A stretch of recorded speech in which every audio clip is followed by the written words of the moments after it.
الشيطان الرجيم.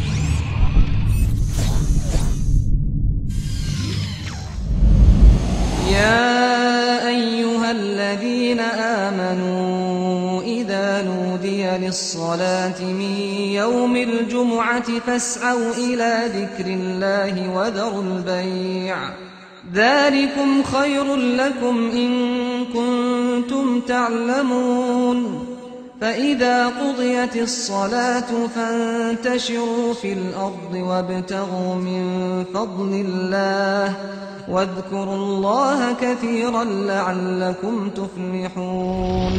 Berapa banyak manusia yang terhalang dari kebenaran karena kesombongan. Seperti halnya iblis. Ketika Allah berikan kepada iblis keistimewaan, ia pun diberikan amanah untuk memegang langit dunia. Ia diberikan kelebihan di atas para malaikatnya. Innal hamdalillah nahmaduhu wa nasta'inuhu wa nastaghfiruh wa na'udzu billahi min shururi anfusina wa min sayyiati a'malina. Man yahdihillahu fala mudilla lahu wa man yudlil fala hadiya lahu. وأشهد أن لا إله إلا الله وحده لا شريك له وأشهد أن محمدا عبده ورسوله. قال الله تعالى في كتابه الكريم يا أيها الذين آمنوا اتقوا الله حق تقاته ولا تموتن إلا وأنتم مسلمون. وقال تعالى يا أيها الناس اتقوا ربكم الذي خلقكم من نفس واحدة وخلق منها زوجها وبث منهما رجالا كثيرا ونساء واتقوا الله الذي تساءلون به والأرحام إن الله كان عليكم رقيبا. وقال تعالى يا أيها الذين آمنوا اتقوا الله وقولوا قولا سديدا يصلح لكم أعمالكم ويغفر لكم ذنوبكم ومن يطع الله ورسوله فقد فاز فوزا عظيما. أما بعد فإن أصدق الحديث كتاب الله وخير الهدي هدي محمد صلى الله عليه وسلم وشر الأمور محدثاتها وكل محدثة بدعة وكل بدعة ضلالة وكل ضلالة في النار. Ummat al-Islam, sesungguhnya Allah subhanahu wa ta'ala tidaklah menciptakan segala sesuatu kecuali dengan hikmah yang agung di baliknya. Allah menciptakan langit dan bumi. Allah menciptakan Adam alaihissalatu wassalam dan keturunannya. Allah pun menciptakan iblis la'anahullah untuk menggoda manusia dari jalan yang lurus. Allah pun juga menciptakan para malaikat. Semuanya ya akhal Islam dengan penuh hikmah yang agung di baliknya. Tentunya setiap kita untuk senantiasa mempelajarinya akan hikmah-hikmah yang agung tersebut. Lihatlah misalnya bagaimana Allah subhanahu wa ta'ala menciptakan iblis la'anahullah. Allah ciptakan iblis dengan sifat-sifatnya yang sangat tercela. Karena sifat-sifat yang tercela itulah Allah subhanahu wa ta'ala sesatkan iblis. Allah jadikan iblis kafirun billah. Tahukah anda ya akhal Islam a'azzani Allah wa iyyakum, sifat-sifat iblis yang tercela itu, agar kita bisa menjauhinya, agar kita senantiasa waspada daripada tipu daya dan makarnya. Kalau kita pelajari dan mengetahui tentang sifat-sifat iblis tersebut, kita akan bisa mengambil banyak faidah. Ternyata Allah menciptakan iblis bukan semata-mata hanya sebatas untuk menyesatkan manusia, tapi agar diambil pelajaran, agar manusia menjauhi sifat-sifat tersebut dan berhati-hati daripada godaan iblis, daripada godaan syaitan yang terkutuk. Perhatikanlah di dalam ayat-ayat ketika Allah menyebutkan tentang iblis la'anahullah. Allah berfirman misalnya, wa idh qulna lil malaikati isjudu li Adam fasajadu illa iblis aba wastakbara wa kana minal kafirin. Dan ingatlah kata Allah, ketika kami berkata kepada malaikat, hendaklah kalian sujud kepada Adam, maka para malaikat itu pun sujud kepada Allah. Kecuali iblis, ia enggan, ia sombong.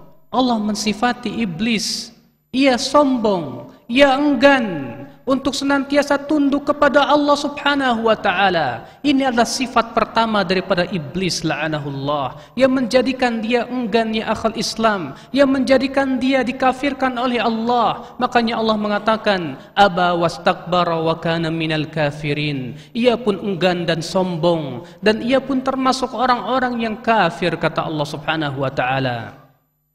Ummatul Islam, berapa banyak manusia yang terhalang dari kebenaran karena kesombongan. Berapa banyak manusia yang terhalang dari kebenaran dan ketaatan kepada Allah karena adanya keangkuhan, angkuh hatinya. Ia merasa dirinya diberikan kemuliaan, ia merasa dirinya diberikan kelebihan, ia merasa diberikan oleh Allah subhanahu wa ta'ala banyak keistimewaan. Seperti halnya iblis. Ketika Allah berikan kepada iblis keistimewaan, ia pun diberikan amanah untuk memegang langit dunia, ia diberikan kelebihan di atas para malaikatnya. Ketika Allah subhanahu wa ta'ala memerintahkan iblis untuk sujud kepada Adam, disitulah keangkuhan muncul, disitulah kesombongan muncul ya akhal Islam. Sehingga ia pun enggan untuk sujud kepada Allah subhanahu wa ta'ala, kepada Adam alaihissalatu wassalam. Ia enggan untuk melaksanakan perintah Allah subhanahu wa ta'ala. Oleh karena itu ya akhi, Rasulullah mengancam, la yadkhulul jannah man kana fi qalbihi mithqala habbatin min khardalin min kibrin. Tidak akan masuk surga, kata Rasulullah, orang yang ada di dalam hatinya sebesar biji sawi dari kesombongan. Iyadan billah. Dan Rasul kita yang mulia alaihi salatu wassalam menjelaskan tentang hakikat sombong. Al-kibru batarul haqqi wa ghamtun nas. Sombong itu menolak kebenaran yang datang kepadanya dan menganggap leceh manusia. Itulah kesombongan. Ketika datang kepadanya dalil, ketika datang kepadanya kebenaran, dia tolak karena tidak sesuai dengan akalnya, atau dia merasa dirinya lebih tinggi derajatnya. Ternyata yang menyampaikan kebenaran lebih muda darinya. Ternyata yang menyampaikan kebenaran, ia berada di bawah kedudukannya. Ummatul Islam a'azzani Allah wa iyyakum. Di antara sifat iblis ya akhi, yaitu kenapa iblis tidak mau sujud kepada Adam? Kata para ulama, di antara sebabnya itu hasad, dengki. Kenapa iblis ia tidak mau sujud kepada Adam? Karena hatinya tidak rela. Ternyata ada orang yang lebih diberikan oleh Allah kelebihan di atasnya. Ia merasa sebagai makhluk yang diberikan istimewaan oleh Allah subhanahu wa ta'ala. Ketika Allah menciptakan manusia dari tanah, ketika Allah subhanahu wa ta'ala menciptakan Nabi Adam alaihissalatu wassalam, lalu Allah memerintahkan malaikat untuk sujud kepada iblis, kepada Nabi Adam. Maka iblis pun sombong, dia pun dengki terhadap Adam. Maka pada waktu itu iblis pun bersumpah. Ia berkata, fabima aghwaytani la'aq'udanna lahum siratakal mustaqim. Karena engkau ya Allah telah menyesatkan diriku, sungguh aku akan sesatkan hamba-hambamu dari jalan yang lurus. Nabi Adam jatuh kepada kesalahan, namun Nabi Adam bertaubat kepada Allah. Sedangkan iblis jatuh kepada kesalahan, tapi ia tidak mau bertaubat kepada Allah subhanahu wa ta'ala. Allah memerintahkan iblis untuk sujud kepada Adam, tapi iblis sombong. Sebagian ulama berkata, ini menunjukkan bahwa meninggalkan kewajiban dan meninggalkan perintah lebih berat di sisi Allah daripada melakukan larangan. Kenapa? Karena orang yang meninggalkan perintah ya akhi, biasanya karena keengganan yang ada di dalam hatinya. Lihatlah orang-orang yang tidak mau salat, tidak mau sujud kepada Allah. Hatinya enggan, hatinya sombong. Seakan-akan ia menganggap bahwasanya dirinya sesuatu yang luar biasa, tidak butuh untuk sujud kepada pencipta alam semesta, iyadzan billah. Ummatal Islam a'azzani Allah. Kedengkian pun ya akhi, itulah yang menghalangi iblis untuk sujud kepada Adam alaihissalatu wassalam. Ketika ia melihat Adam diberikan oleh Allah keistimewaan, ia tidak ridha, ia tidak suka, maka ia pun tolak mentah-mentah perintah Allah untuk sujud kepada Adam alaihissalatu wassalam. Itu pula yang membuat orang-orang Yahudi tidak mau beriman kepada Rasulullah. Mereka hasad, kenapa Nabi yang terakhir itu muncul dari Banu Ismail, bukan dari Banu Israel. Itu pula yang menyebabkan orang Abu Jahal tidak mau mengikuti Rasulullah. Ia merasa dengki, kenapa Rasulullah sebagai manusia yang paling mulia, Nabi terakhir, muncul bukan dari kabilah dia, tapi ia berasal dari kabilah saudaranya Banu Hashim. Ia merasa hasad. Akhirnya orang-orang hasad itu pun mencari-cari kesalahan.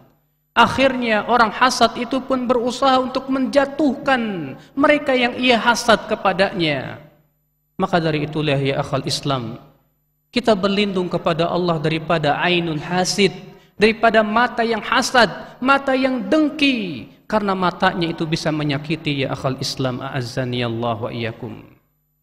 Di antara ya akhi sifat iblis la'anahullah, ia senantiasa mendewakan akalnya daripada wahyu Allah subhanahu wa ta'ala. Lihatlah iblis berkilah ketika Allah subhanahu wa ta'ala memerintahkan iblis sujud kepada Adam. Lalu Allah bertanya kepada iblis, "Ma mana'aka an tasjuda lima khalaqtu biyadai?" Hai iblis, apa yang mencegah engkau untuk bersujud kepada makhluk yang telah aku ciptakan dengan tanganku? Apa iblis berkata? Ia menggunakan kias yang salah. Ia menggunakan ro'yunya. Ia berkata, "Khalaqtani min nar wa khalaqtahu min tin." Ya Allah, engkau ciptakan aku dari api, sedangkan engkau ciptakan ia dari tanah. Menurut iblis, api jauh lebih baik daripada tanah. Dengan seperti itu ia menganalogikan, ia mengkiaskan, seakan-akan bahwasannya analogi dia lebih kuat daripada perintah Allah Rabbul Izzati wal Jalalah. Seakan-akan akal lebih tinggi daripada wahyu Allah Rabbul Izzati wal Jalalah. Itulah ya akhi, setiap orang yang merasa bangga dengan akalnya, kecerdasannya dan kepintarannya, merasa punya titel profesor misalnya, merasa punya titel doktor misalnya, ia merasa sebagai orang yang intelek misalnya, kemudian dia pun mengotak-ngatik ayat-ayat Al-Quran dan hadis. Dia katakan ayat ini tidak sesuai dengan akal, hadis ini tidak masuk di akal. Ia pun tolak seenaknya sesuatu yang menurut akalnya tidak diterima oleh dia. Itulah sifat iblis la'anahullah, yang menolak wahyu Allah, perintah Allah dengan akal pikirannya. Akhal Islam a'azzani Allah wa iyyakum. Bukankah ini semua ya akhi memberikan kepada kita pelajaran bahwasanya betapa buruknya sifat-sifat iblis, dan bahwasanya sifat yang tiga ini menyebabkan seseorang terhindar dari kebenaran, bahkan ia tidak mendapatkan hidayah dari Allah subhanahu wa ta'ala. Ummatal Islam a'azzani Allah wa iyyakum. Seorang muslim, seorang mukmin berusaha untuk taslim kepada perintah Allah dan Rasulnya. Dia akan lemparkan akalnya jauh-jauh. Ketika akalnya merasa dalil ini tidak sesuai dengan akalnya, dia tuduh akalnya. Barangkali saya yang tidak faham, barangkali akal saya yang lemah. Tidak mungkin wahyu Allah salah. Allah pencipta akal, pencipta manusia. Dia yakin bahwasanya Allah adalah Rabbul Izzah, Allah adalah pencipta alam semesta. Wahyunya tidak mungkin salah, tidak mungkin Allah subhanahu wa ta'ala berbicara dengan kebatilan.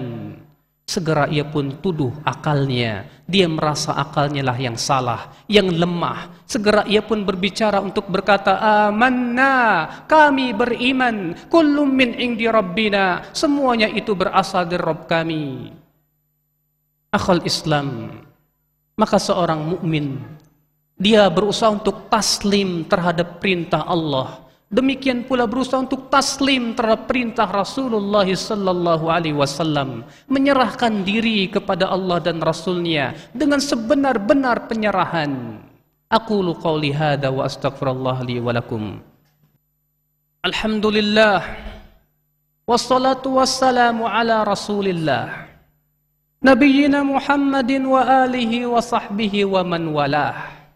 Wa ashhadu an la ilaha illallah wahdahu la syarikalah wa ashhadu anna Muhammadan abduhu wa rasuluh. Ummatal Islam, telah kita sebutkan tadi 3 sifat iblis yang tercela. Yang pertama adalah kesombongan, ya akhi. Maka seorang mukmin tak pantaslah ia bersombong diri.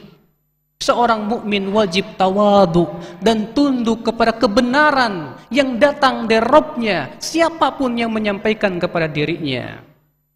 Bukankah Allah berfirman dalam surat An-Nisa ayat 65, "Fala wa rabbik la yu'minuna hatta yuhakkimuka fima syajara bainahum, thumma la yajidu fi anfusihim harajan mimma qadaita wa yusallimu taslima."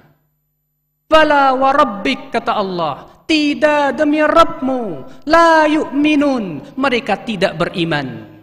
Sampai kapan? Sampai memenuhi 3 syarat. Mereka tidak beriman, kata Allah, hatta yuhakkimuka fima syajara bainahum, sampai mereka berhukum kepadamu dalam perkara yang mereka perselisihkan di antara mereka. Ketika mereka berselisih, maka seorang mukmin wajib untuk tunduk kepada keputusan Allah dan Rasul-Nya, berhukum kepada Rasulullah sallallahu alaihi wasallam. Hatta yuhakkimuka fima syajara bainahum, thumma la yajidu fi anfusihim harajan mimma qadait. Kemudian mereka tidak merasa berat untuk menerima keputusanmu, hai Muhammad. Wa yusallimu taslima, dan yang ketiga, mereka taslim, menyerahkan diri kepada kebenaran dengan sebenar-benarnya taslim. Itulah orang yang beriman, ya akhwat Islam, a'azzani Allah wa iyyakum. Ketundukannya hanya kepada Allah dan Rasul-Nya. Dia hanya menerima kalau kebenaran itu berasal dari Allah dan Rasul-Nya, siapapun yang menyampaikannya. Itulah hakikat tawadu kepada kebenaran. Kemudian, ya akhwat Islam, a'azzani Allah, sifat yang kedua dari iblis yaitu hasad dan dengki. Seorang mukmin berusaha untuk berlindung kepada Allah daripada sifat hasad dan dengki ini. Karena sesungguhnya sifat hasad dan dengki ini, akhul Islam, seringkali merusak amalan seorang hamba. Berusaha ia mencintai dan menyukai untuk saudaranya sebagaimana ia suka untuk dirinya. Ketika melihat saudaranya diberikan kesenangan, ketika ia melihat saudaranya diberikan oleh Allah kelebihan, ia pun berusaha untuk senang, sebagaimana ia pun suka untuk mendapatkan kesenangan-kesenangan tersebut. Demikian pula ia pun tidak suka sesuatu menimpa saudaranya, sebagaimana ia tidak suka sesuatu itu menimpa dirinya. Ketika ia telah melaksanakan ini, dia akan berusaha membersihkan dirinya daripada sifat dengki dan hasad kepada saudara-saudaranya. Ummatul Islam, adapun sifat yang ketiga daripada iblis, lebih mendewakan akal, lebih mengangkat akalnya daripada wahyu. Seorang mukmin tidak mungkin demikian. Seorang mukmin ketundukannya kepada Allah luar biasa. Seorang mukmin keyakinan kepada Allah bahwasannya Allah mampu dan kuasa atas segala sesuatu. Allah menciptakan segala sesuatu terkadang di luar kemampuan akal manusia. Disitulah seorang mukmin berusaha untuk menjadikan akalnya tunduk kepada wahyu. Akalnya tidak digunakan untuk menentang wahyu, tapi akalnya digunakan untuk memahami wahyu sesuai dengan apa yang diperintahkan oleh Allah dan Rasul-Nya. Kita mohon kepada Allah, ya akhi, agar kita dilindungi daripada 3 sifat iblis la'anahullah ini. Yang siapa orang yang memiliki salah satu dari sifat ini, ia akan terhalang dari kebenaran. Yang ada adalah kemurkaan Allah Rabbul Izzati wal Jalalah.